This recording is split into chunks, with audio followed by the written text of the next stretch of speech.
Oh non, un grand homme qui avait l'air si féroce brandissait son épée haut. Il semblait qu'il essayait de tuer la belle fille devant lui. Que s'est-il passé et comment sera la fille? Découvrons-le ensemble. Il était une fois une belle et obéissante petite fille nommée Laura qui vivait heureuse avec ses parents. Il l'aimait tellement.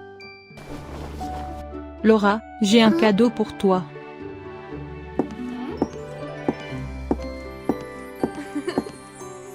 Oh, il a l'air magnifique. Tant que tu es obéissante, quand nous irons au travail demain, nous t'achèterons une autre belle robe. Merci beaucoup. Quand le père est entré, il a vu la mère et la fille bavarder joyeusement. Allez, ma petite princesse, es-tu déjà prête? Nous avons un match aujourd'hui. Oui, je vais certainement gagner aujourd'hui. Le père et la fille montaient à cheval à travers le champ. Puis ils s'arrêtèrent à un monticule. Les deux ont joyeusement fait de l'escrime ensemble. Mais les jours heureux de Laura n'ont pas duré longtemps. Lors du voyage des parents de Laura, ils ont malheureusement eu un accident. Leur char perdit le contrôle et plongea dans l'abîme. Laura a été très affligée par la mort de ses parents. Une tante de Laura a également assisté aux funérailles. Depuis, Laura a déménagé chez sa tante. Comme la tante de Laura était assez riche, elle était si arrogante et méprisait toujours les autres. Même si elle semblait trop âgée pour se marier, elle n'était toujours pas satisfaite des hommes de la région. Une personne comme toi veut être avec moi, partez vite. Elle ne rêvait que d'être la femme du prince. Seul le prince vaudra ma beauté. Oh mon prince! Comme elle était jalouse de la beauté de Laura, elle la faisait toujours travailler dur toute la journée comme servante. Laura, avez-vous déjà terminé ce travail? Il reste encore beaucoup de travail à faire, ne soyez pas paresseux. Oui, j'ai presque fini. Elle a même forcé Laura à manger de la nourriture rance. Mangez rapidement puis reprenez le travail. Mais Laura n'a pas osé se plaindre de quoi que ce soit car, à cette époque, cette femme cruelle était sa seule parente.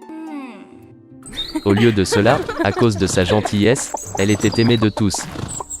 Même les animaux domestiques de la maison l'aimaient. Bonjour, tu vas en ville aujourd'hui? Oui, avez-vous besoin de moi pour acheter quelque chose? Laura savait qu'il n'avait pas beaucoup d'argent, alors elle ne devait rien lui demander. C'est très gentil de votre part, mais je n'ai besoin de rien. Bien que Laura ait dit qu'elle n'avait besoin de rien, puisque le chauffeur l'adorait vraiment, il s'est quand même arrêté pour lui acheter une petite épingle à cheveux. Vendez-moi cette épingle à cheveux. Le lendemain, il l'a donnée à Laura. Elle était très heureuse de recevoir ce cadeau surprise. Oh merci, c'est vraiment très beau. Bien qu'elle soit occupée toute la journée, après avoir terminé le travail, Laura visitait toujours les tombes de ses parents, puis leur disait à quel point tout le monde l'aimait. Quel bel oiseau, d'où viens-tu?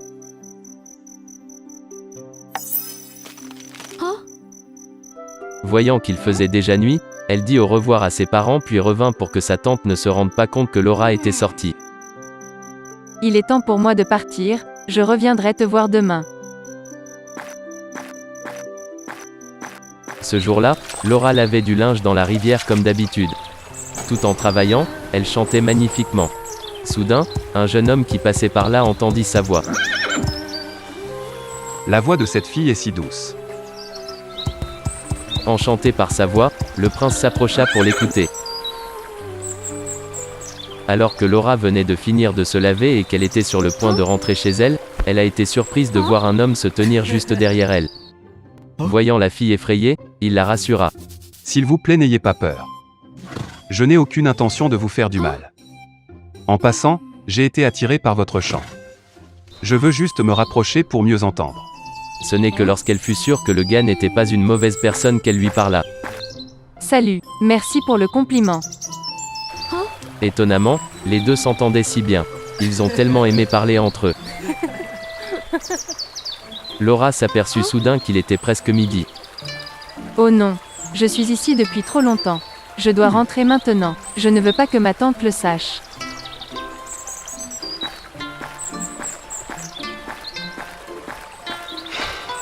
Puis-je vous demander qui vous êtes? Laura n'a pas répondu directement, mais a sournoisement répondu. Ni la dame ni le serviteur. Devinez qui je suis? Après avoir dit cela, Laura est rapidement partie, laissant l'homme debout près de la rivière la regarder. Depuis ce jour, Laura n'a plus revu l'homme. Écoutez, écoutez. Écoutez, écoutez. Ce soir, le roi va organiser un bal de promo. Vous êtes tous les bienvenus. Mesdames et messieurs, profitez-en pour voir le prince à la fête ce soir. Ce sera très amusant de rejoindre le bal du roi.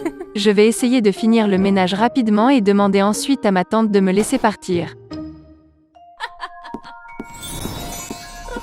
J'ai fait mon ménage. Pouvez-vous me permettre d'aller au bal?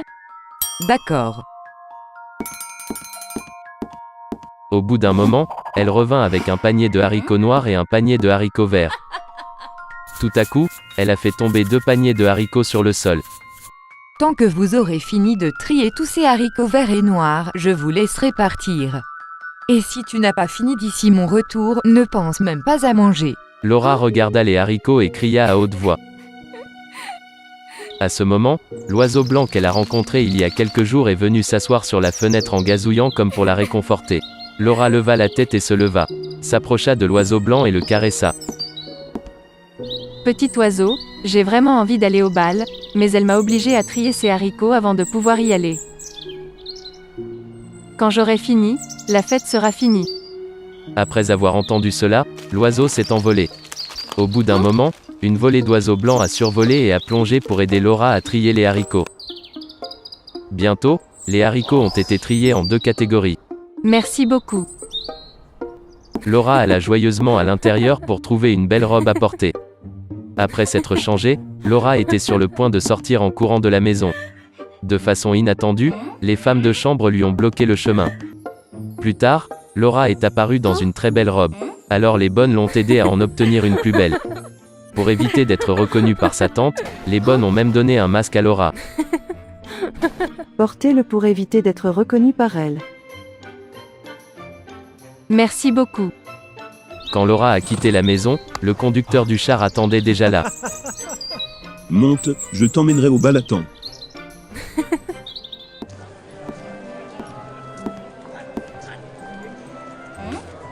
Lorsque Laura est entrée dans la salle de bal, tout le monde a été attiré par sa beauté.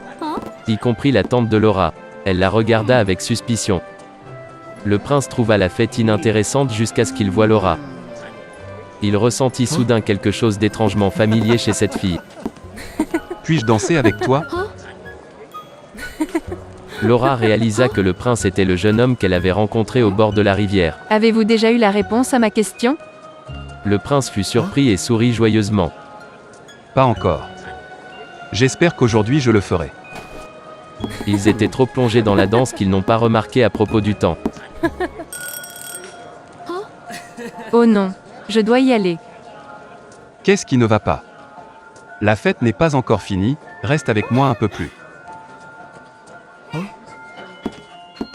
Quand elle est rentrée chez elle, Laura a immédiatement mis ses vieux vêtements et a continué à travailler dans la cuisine. Lorsque la tante est revenue, elle est immédiatement allée à la cuisine pour vérifier. Avez-vous déjà trié les haricots? Oui. Je les ai déjà tous triés. Même si elle a vu que les 2 plateaux de haricots avaient été triés, elle avait encore des doutes. Finalement, elle a découvert la magnifique robe de soirée de Laura. Devenue trop en colère, la femme a eu une idée cruelle. Le lendemain matin, alors que Laura nourrissait les chevaux, sa tante conduisit vers elle un homme grand et féroce. Laura, aujourd'hui tu dois faire ça pour moi. Oui. Qu'est-ce que c'est? Nous manquons de bois de chauffage. Tu iras avec ce bûcheron dans la forêt me chercher du bois. Il connaît si bien cette forêt qu'il n'y a pas lieu de s'inquiéter. Oui, je l'ai eu. Laura a suivi le bûcheron dans les bois. Alors qu'il s'enfonçait profondément dans la forêt, il s'arrêta brusquement. Laura était à la fois surprise et effrayée par ce qu'il disait. Elle a essayé de s'enfuir mais elle n'a pas pu.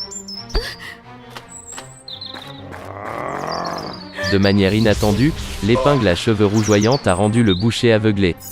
Il s'est instantanément transformé en une épée tranchante. Laura ramassa l'épée et se leva pour combattre le boucher.